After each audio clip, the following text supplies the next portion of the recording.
Hello everyone and welcome to Kyivlab podcast, and today I'm welcoming my new guest, Oleg Zaremba, who is a co-founder and CTO at Axdraft, a legal software platform. Hello. Very happy to be here. Nice to see you as well. So let's start from just a simple question. What does your company do and what makes it unique? Yeah, absolutely. So Axdraft helps you draft legal documents 10 times faster with no mistakes.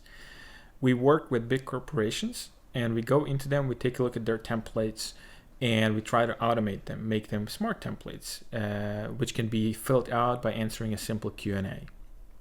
From there, people start using those templates and they reduce the time it takes to create a template, and they also reduce the time it takes to review a template because it has been pre-approved by the legal department.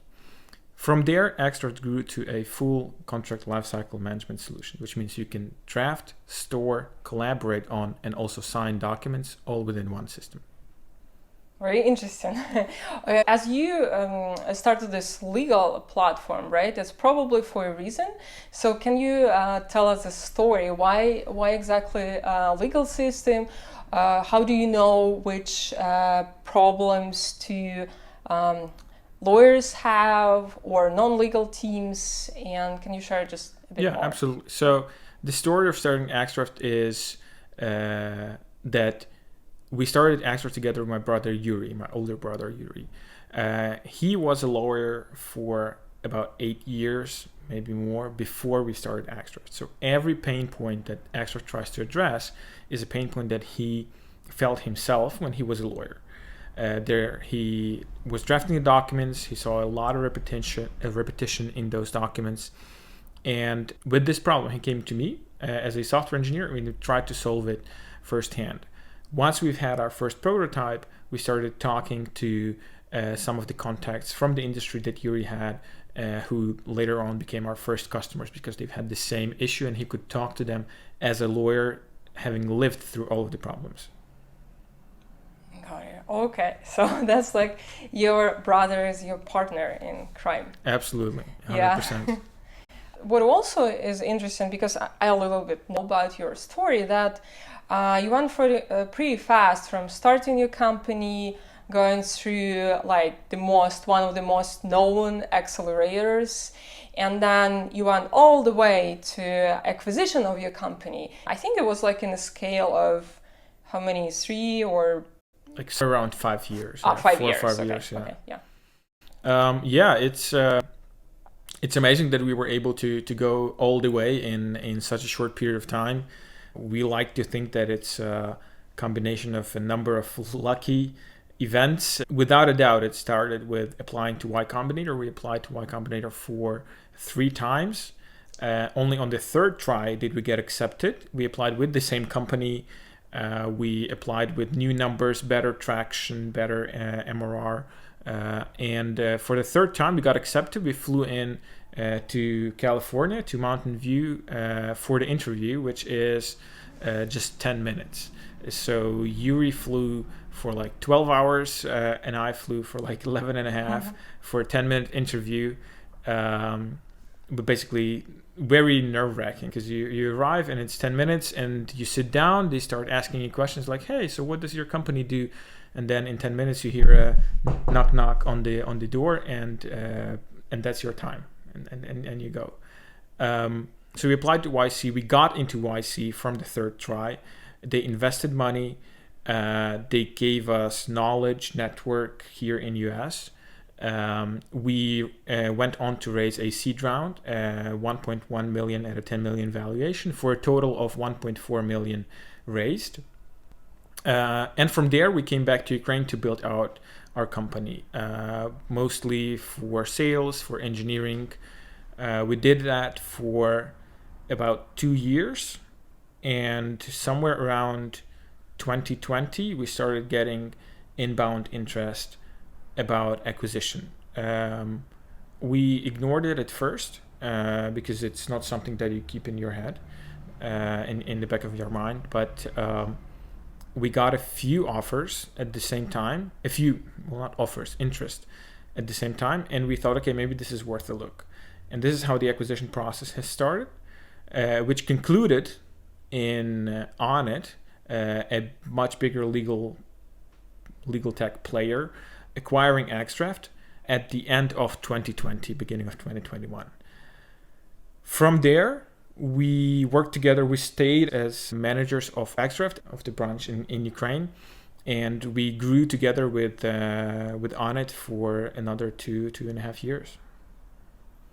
So you mentioned that you applied 3 times to YC. Yeah. And how did you manage to not be kind of frustrated, right? How did you keep going? Yeah, I mean, I don't know. So applying to YC was just YC in general was something so interesting to us that we just kept on applying.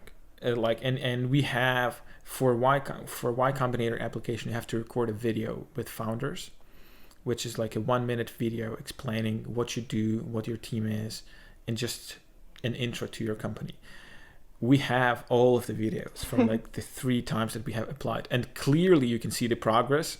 Like some of the first videos, because I used to study and work in Europe back then, and we recorded remotely. So I was on a laptop next to Yuri, who was in person in the room. That was not a very good video.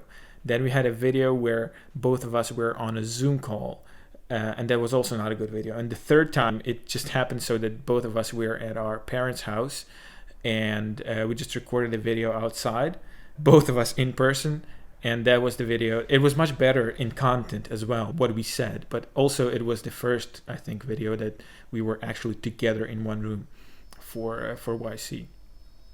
So yeah, it was just it was just such an interesting thing, and to try to get into that, we just kept applying. You mentioned all the story with your brother and how he proposed you to start this company, but can you maybe share what was your personal kind of motivation? Why did you even wanted to be entrepreneur? Because it's a very different job, right? When you start a company, you have much more responsibility, you have much more things you don't know, unpredictability, I would say, yeah. Right? Were you like always like that, or just maybe you can share more about you personally? Yeah, so I was not like that. I still am not like that. Like the idea of starting a company and working very long hours and caring about every customer, always being on call, that is a little bit frightening, even to this day. So I was more of a let's find a nice job. Let's find a well-paying big corporation job and stay there and get your money and do something with them. Yuri, on the other hand, was more of he had the idea behind Axdraft, and he was also the energy behind Axdraft, right? So everything pushing us forward, looking for customers, demanding more of the product, of the team, first hires, which were non-engineering at first. For me, it was something that I have considered, and I've spent quite a bit of time thinking about whether when we first started working on Axdraft, it was more of a side project. So it was something that Yuri had a problem with these documents, and we started working on these documents, and I started applying some of the things that I've learned at other jobs to maybe try to resolve this problem. Within a couple of months, we had something that resolved a problem for Yuri. And he showed it to the partners of his law firm, and they said, okay, this is very cool. And from there, basically, we started the company, and they were also the first investors in the company. Once the company has started, I still worked at that time, I worked at Booking.com, and I worked at Booking almost up until we got accepted to YC. So basically, Y Combinator was the last drop that pushed me over the edge of, okay, this is a great opportunity that only comes once in a very, very long period of time, so you should probably take it. And I've also asked for advice. I've asked for Yuri's advice on what to do. We've discussed this within the family about basically, okay, what to do, what to think about it. So it was not a decision that was made purely on instinct, or that was not discussed with anyone. Also, for me personally, the thing that I think was important is, if you're going to do something like that, you should probably do it now, like in your 20s, something up. So when you have the time, the energy, and the motivation to execute on all of that. So that was my motivation. So do it now. Do it now. If yes. you can do it now. If you can do it now. Yes, exactly. That's a good advice. Talking about all that experience that you have, maybe you can share. I heard that you're working on something new. Maybe you can share more about your new adventure. Yeah, absolutely. After having spent 2.5 years with Onnit, we have decided to focus on a new project. And our new project is called AiSDR. As the name suggests, we are trying to automate the work of sales development representatives, so people who try to sell software. This company is mostly driven by the experience that both Yuri and I had at Onnit when we were selling software of various sizes, from very big enterprise checks to something much smaller like Axdraft, or even self-checkout services. All of these products require a sales motion. And now with the rise of GPT-like models and the advancements in generative AI, it seemed like a very interesting idea to try to automate some of the outreach and communication with the potential prospects.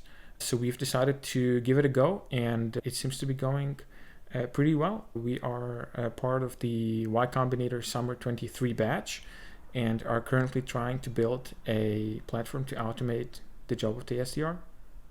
Nice, congrats. Thank you. Congrats. Seems like a good path to go and good timing, right? Because AI right now is very on the kind of high demand. Yeah, absolutely. High demand. Yeah, maybe you can also share, as you have this unique experience of kind of going through like one company and starting a new venture.